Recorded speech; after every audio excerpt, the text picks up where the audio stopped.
தேனி மாவட்டம் போடி ஸ்ரீனிவாச பெருமாள் கோயிலில் மார்கழி 27ஆம் தினத்தை முன்னிட்டு ஆண்டாள் நாச்சியாருக்கு கூடார வள்ளி வைபவம் நடைபெற்றது.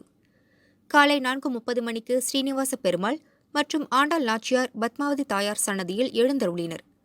ஸ்ரீரங்கநாதருக்கும் ஆண்டாள் நாச்சியாருக்கும் தீபாராதனை காட்டப்பட்டது.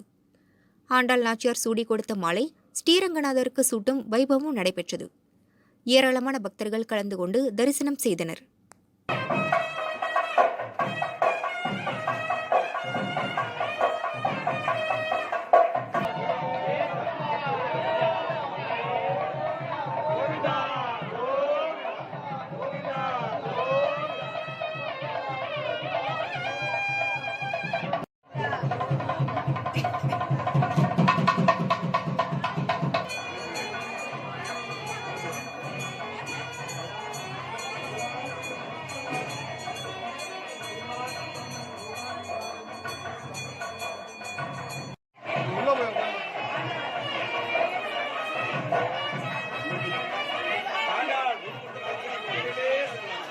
ஆண்டாள்